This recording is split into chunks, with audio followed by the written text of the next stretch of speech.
Hello बच्चों, कैसे हैं आप सब लोग? बढ़िया। चलिए आज हम एबी का आगे का पार्ट स्टार्ट करते हैं, जिसमें हमने लास्ट पार्ट में एक्सरसाइज 5.2 का क्वेश्चन नंबर 5 तक कंप्लीट करा। अब उससे आगे के क्वेश्चंस में बेटा हमें दो चीजें बहुत ध्यान रखनी है कि हमें क्वेश्चंस को देते वक्त वो कुछ ऐसी चीजें हमें इंफॉर्मेशन देगा जिससे हमें सारी चीजें निकालनी। तो ए और डी, जब ए और डी हम निकाल लेंगे तो कुछ भी निकाल सकते हैं। मैंने आपको पहले ही बताया था कि हम एबी में हमारी मेन चीज होती है ए और डी, ए फर्स्ट टर्म और डी डिफरेंस। ठीक है, तो हमें ये दोनों चीजें बहुत इजीली निकालनी। ठीक है, तो चीजों को बहुत ध्यान से देखना। ठीक है, देखिए गिवन इंफॉर्मेशन कैसे कैसे होगी, हमें उसी के अकॉर्डिंग चलना है। ठीक है, देखिए question number 6, check whether -150 is a terms of a AP 11852। तो क्वेश्चन ने क्या पूछा, चेक वेदर। आप चेक कीजिए कि माइनस का 150 आपके एपी का पार्ट है या नहीं। तो सिंपल सी देखिए, पहले उन्होंने गिवन इंफॉर्मेशन दी, हम उसके अकॉर्डिंग चलते हैं। देखिए क्या इंफॉर्मेशन है। Question number 6, to given AP क्या थी बेटा आपके पास 11 8 5 2, ये आपके पास ही थी। ठीक है, चलिए हम इसमें से इंफॉर्मेशन निकालते हैं। हमारे पास ए क्या है 11, डी कैसे निकालते हैं 8 - 11 इट मींस -3। ठीक है, वो चेक करने को किसको बोल रहा है, चेक करने को बोल रहा है। वो कौन सा टर्म्स, हम मान लेते हैं कि जो ए है वो -150।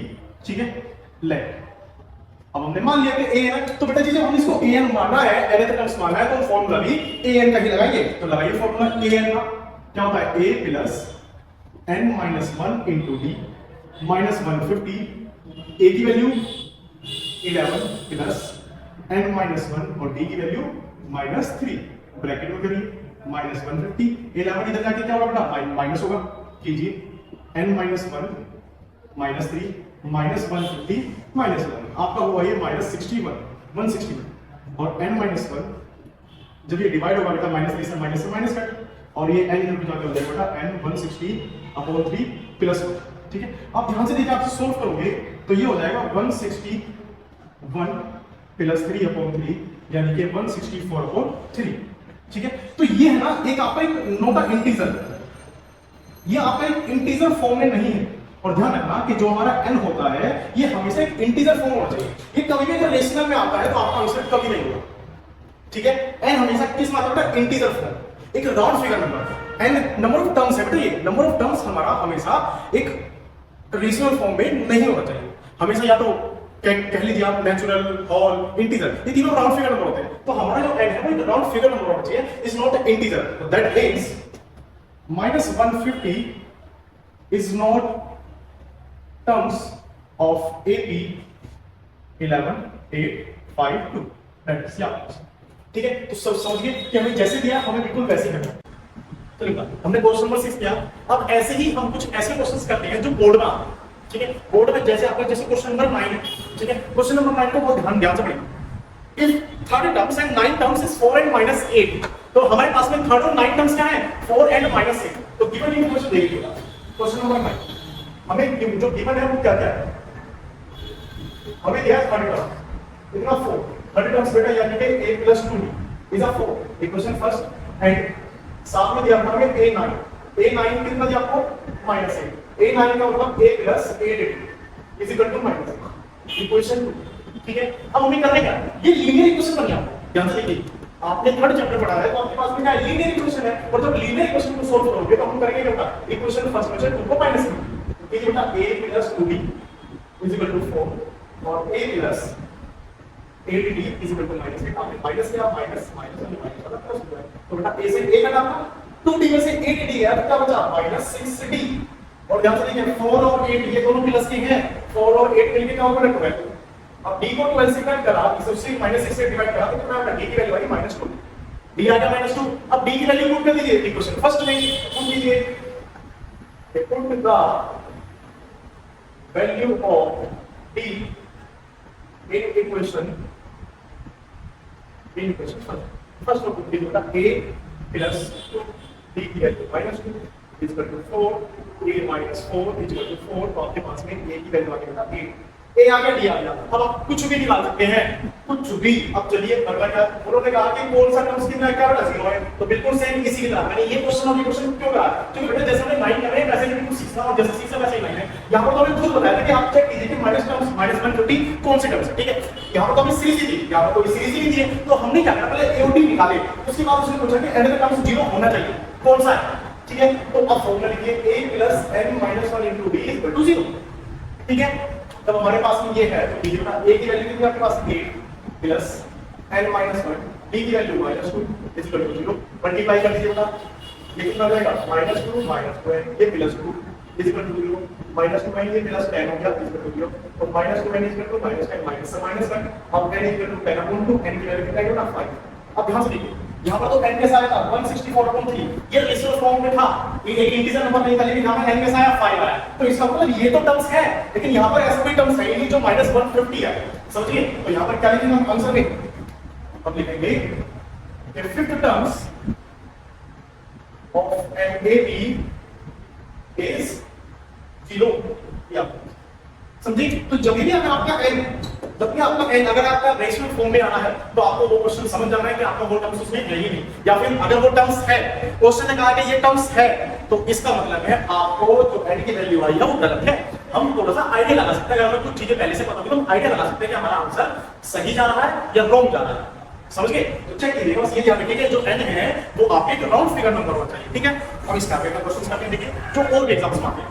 क्वेश्चन नंबर हमने 9 किया, 9 के बाद में हमें क्वेश्चन करने का क्वेश्चन नंबर 11, बहुत ध्यान से देखिएगा, 11 10 भी देखिए, 10 और 11 बहुत अच्छे क्वेश्चन है। क्वेश्चन 10 ने क्या बोला, जैसी लैंग्वेज बोली बिल्कुल उसे क्या करेंगे, the 17th terms of AP 17th terms of AP it's 10th terms AP exits its 10 terms by 7, यानी ये क्वेश्चन की वो छोटी सी लाइन है।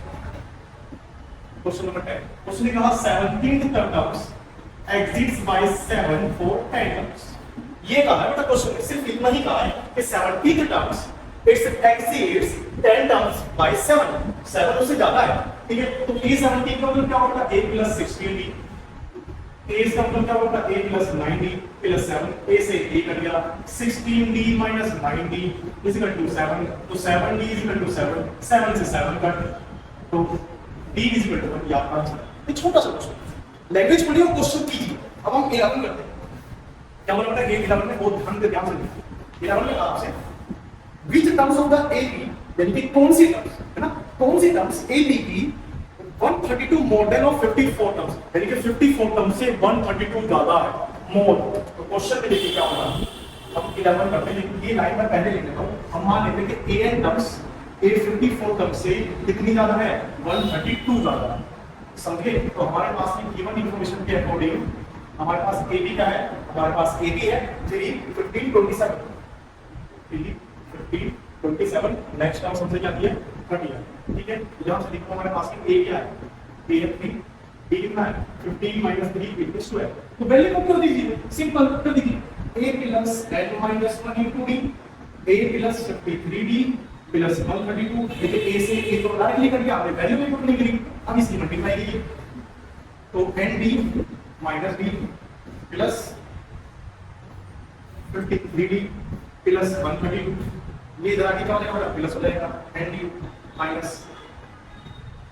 कितना हो गया, आप इसको उधर लेके देखिए 53 d प्लस d प्लस 13, तो कितना हो गया 54 d प्लस 13, ये कितना चला जाता है nd d की वैल्यू आपके पास कितनी है, d की वैल्यू 12, कितने बड़ा 12 और ये 132, तो 12 54 into 12 प्लस 132, अब हम ये 12 ये भी 12 मल्टीपल और बेटा ये भी 12 का मल्टीपल है, तो हम थोड़ा सा इजी कर सकते हैं इसको 12 से डिवाइड करके, और बेटा जब 12 से डिवाइड करेंगे तो यहाँ पर क्या बचेगा n या 54 और यहाँ पर 11, इन दोनों को प्लस कर देंगे, 54 और 11 को दे दिए 5 और 65, तो कौन सी टर्म है बेटा 65 टर्म्स, ठीक है। हमने यहाँ पे क्या करा, हमने यहाँ पर करा डिवाइडेड बाय 12, क्योंकि ये मुझे पता है कि 130 को 12 का मल्टीपल होता है, ठीक है। तो कैलकुलेशन भी हमारे हाथों में होती है, जितना इजी तरीके से आप कैलकुलेशन करोगे आपका क्वेश्चन उतना ही जल्दी सॉल्व है, ठीक है।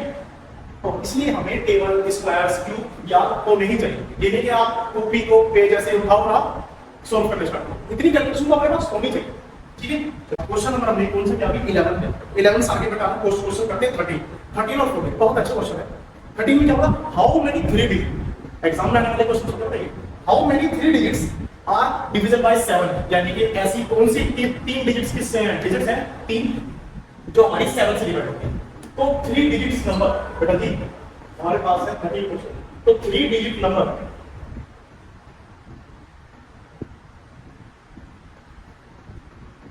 डिविजिबल बाय 7 बेटा 7 से डिवाइड होने वाले 3 डिजिट्स नंबर।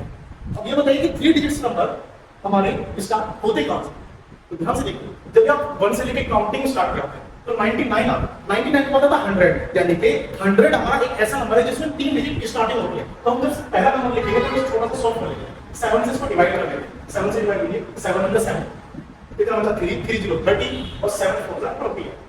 ठीक है। तो जब हमने 30 में से 28 माइनस किया तो 2 आया 2 एक्स्ट्रा है। अब हमें कम तो जाना नहीं 100 से कम जाएगा तो 2 डिजिट हो जाएगा हमें 100 से आगे जाना। और बेटा दो तो हमारे पास नंबर है हमें 7 बनाने के लिए कितना हो चाहिए 5 हो चाहिए क्योंकि 5 और कितना हो जाएगा 7 यानी कि अगर 100 पर अगर 5 प्लस करूं तो क्या हो जाएगा 105 यानी कि पहला नंबर जो आया वो कितना आया 105।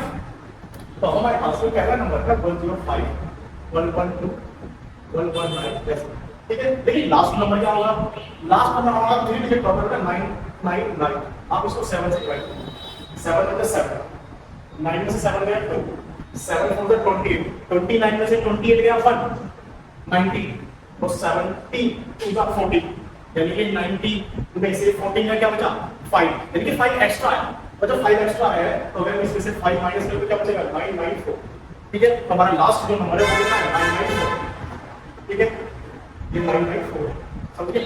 तो हमारे पास ए भी आ गई और जब ए भी है फिर तो कुछ भी निकाल सकते हैं आप निकालिए। देखिए फर्स्ट टर्म में हमारे पास फर्स्ट टर्म है 105 b कितना है 7 क्योंकि 7 से डिविजिबल है और लास्ट टर्म आपके पास क्या है 994। अब 99 लास्ट टर्म हमारे पास है ये क्वेश्चन हमने पहले भी किए तो जब लास्ट टर्म है तो हम n को क्या मान लेते हैं a प्लस n माइनस वाली होगी l की वैल्यू कितनी 994 a की value 105 plus n minus 1 into 7 7 से मल्टीप्लाई कर दीजिए 7n minus 7 105 में से 7 गया कितना बचा देखो 15 में से 7 गया 8 और 9 प्लस 7 है यहाँ पर कितना बचा 994 ये इधर आके माइनस होगा लेकिन मतलब सामने डिवाइड करने को 14 में से 8 गया 6 18 में से 9 गया 9 और यहाँ पर 8 कितना बचा 7 7 से इसको डिवाइड कर दीजिए तो 8 9 6 अपॉन 7 7 बचा 7 ठीक है बट आप बचा 19 तो 17 to 14 कितना बचा 5 5 और 6 56 और 7 8 56 यानी n नंबर ऑफ टर्म्स कितना बचा 128 अब n भी है a भी है d भी है l भी है ठीक है। तो हमारे पास में नंबर ऑफ टर्म्स कितनी आ गई बेटा 128 तो कितनी टर्म्स है 128। अब चाहे तो इसमें क्वेश्चन एग्जाम में क्या हो सकता है वो पूछ सकता था सम इन टर्म्स का सम तो सम निकालने के लिए हमारे पास फार्मूला क्या है कौन सा है Sn = n/2 a plus l यानी कि आप जरूरी नहीं है कि टर्म्स वाला क्वेश्चन तो सम नहीं पूछ सकता सब पूछ सकता है n भी आ गया a भी है d भी है l भी है आप ये फार्मूला लगाइए और कर दीजिए n की वैल्यू क्या पुट करोगे 128 a की वैल्यू 105 l की वैल्यू 995 क्वेश्चन सॉल्व। तो बहुत ध्यान से समझे तो बहुत ध्यान से हमें लैंग्वेजेस पढ़नी है और क्वेश्चन को करना ठीक है।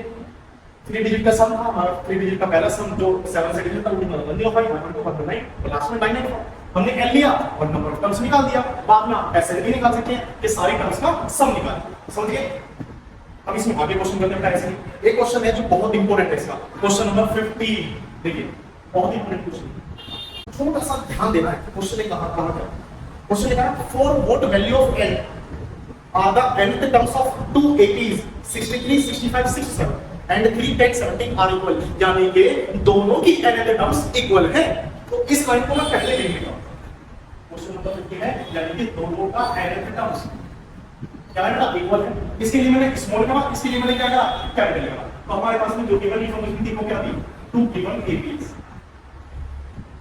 2 गिवन फर्स्ट गिवन प्लस में प्लस 63 65 67 यही है एक बार चेक कर लीजिए ठीक है यही। तो हमारे पास में यहां से स्मॉल a कितना है 63 a कितना है 65 माइनस a कितना है 2 a आ गया अब हमारे पास सेकंड a में 3 10 70 a कितना है 3 b कितना है 7 आ गया इसको मान लेते हैं कैपिटल ठीक है, अलग अलग शो करना है। ए बी है, डी बी है। अब यहाँ पे क्या था, अकॉर्डिंग टू क्वेश्चन दोनों का क्या है, एन एस टर्म्स इक्वल है, तो सॉल्व कीजिए। यहाँ पर वैल्यू होती है a plus n minus 1 into d, a plus n minus 1 into d। a की यहाँ पर वैल्यू कितना था, 63, n माइनस 1, d की वैल्यू कितना था 2, यहाँ पर a की वैल्यू 3, यहाँ पर n माइनस 1, d की वैल्यू 7। आपको लीनियर इक्वेशन सॉल्व करनी है, कीजिए मल्टीप्लाई कीजिए, 63 2n माइनस 2, 3 7n माइनस 7, 63 में से 2 गया तो 2n माइनस 61, ये क्या बेटा माइनस 4 प्लस 7n, n वाली एक तरफ बाकी सब एक तरफ, तो 2n माइनस 7 माइनस 4, ठीक है जी, तो माइनस का 61, ये बचा माइनस 5, ये माइनस का 65, माइनस का 15 से 65 का 30, यानी कि n वैल्यू कितने 30, यानी कि दोनों की 13 टर्म्स इक्वल है। ठीक है, तो क्या लिखेंगे आंसर में आप, 13 terms of both APs are equal। समझ गए, तो दोनों का APs का 13 terms इक्वल है। तो ऐसे क्वेश्चन एग्जाम में आ जाते हैं आपके, ये बहुत अच्छा होता है। ठीक है, ये आपके हाफ ईयरली के लिए एग्जाम में आ सकता है, तो बहुत ध्यान से देखिए। ठीक है, अब ये क्वेश्चन वो है बेटा जो एक नंबर में एमसीक्यू में आ सकता है। ठीक है, बहुत छोटा सा क्वेश्चन है, अब इसको देखते हैं। तो उससे पहले 17 कर लेते हैं, बहुत छोटा सा क्वेश्चन। 16 करेंगे, 17 करेंगे, 17 में क्या होगा, हमें 80 दिया, तो गिवन 80 क्या आपके पास 80 है, 3 8 13, और लास्ट में जो किया था, हमें लास्ट में किया है 253। अब क्वेश्चन की डिमांड देखिए क्या है, पहले अगर आप a निकाले तो 8 ला 3, b निकाले 8 माइनस 3 5, और लास्ट में निकाले 253। क्वेश्चन में पूछा 20 टर्म्स फ्रॉम द लास्ट, बेटा 20 टर्म्स, उसे A20 चाहिए लेकिन लास्ट से, पीछे से, और हम जब आगे से प्लस करते हैं तो पीछे से करेंगे माइनस करेंगे। यहां पर फर्स्ट टर्म में प्लस करते हैं तो लास्ट में से माइनस करेंगे, तो हमारे पास क्या होगा l माइनस 20 है तो 19d। अब l की वैल्यू कितनी है, l की वैल्यू कितनी है, 253 माइनस 19, और d की वैल्यू कितनी है बेटा 5 मल्टीप्लाई 253 माइनस 19 5 का 19। ठीक है, अब इस क्वेश्चन से माइनस कर दीजिए, आपका आंसर आ जाएगा। बहुत अच्छे क्वेश्चन, ठीक है ना। अब देखो 16 करते हैं, मैंने कहा था ना कि इंपॉर्टेंट क्वेश्चन होते हैं हमारे कुछ ऐसे जो छोटी इन्फॉर्मेशन देते हैं, लेकिन यह सब कुछ होता है। उन्होंने कहा थर्ड टर्म से 16, क्वेश्चन ने कहा थर्ड टर्म से 60 10, साथ में कहा चलो एक थर्ड टर्म लिख लेते हैं, 8 + 2 इक्वेशन हमने बना ली फर्स्ट, एंड साथ में बोला seventh terms is exceeds fifth terms by 12। तो जब मैं एक्सिट्स वाला क्वेश्चन बना सकते हैं, ये बिल्कुल उसकी तरह होगा। ठीक है, अब देखिए वैल्यू निकालिए, a + 60 a + 40 + 12, a से a का तो 6d, ये 4d आ गया माइनस हो गया। ठीक है, तो क्या बचा 2d इक्वल टू 12, तो d की वैल्यू कितना है 2 आ गया। जब d निकल गया तो a आ जाएगा आपका, निकालिए तो फिर the value of d in equation first देखो कीजिए, तो a + 2 * 2 16, a + 4 = 16 माइनस तो एक वैल्यू आ गया, मैं बोला ए भी आ गया, डी भी आ गया। क्वेश्चन ने डिमांड किस चीज की की थी, क्वेश्चन लगा था डिटरमाइन द एपीज। अब हमें एपी निकालना है, एपी निकालने को एपी हमारे पास होती है, एपी हमारे पास होती है क्या, a + b a + 2d 10। कुछ नहीं करना, a लिखिए कितना है 12, अब b को प्लस कर दे लो, बस b प्लस करो, d कितना है 2 यानी कि 40, फिर से d प्लस करो 16, फिर से d प्लस करो, ये वाला आपका क्वेश्चन कोई रखना नहीं, कोई कुछ नहीं, लॉजिक लगाई कि आपको सही लगता है। ठीक है, दिमाग का क्वेश्चन ट्रुथ पे हो जाएंगे आपको।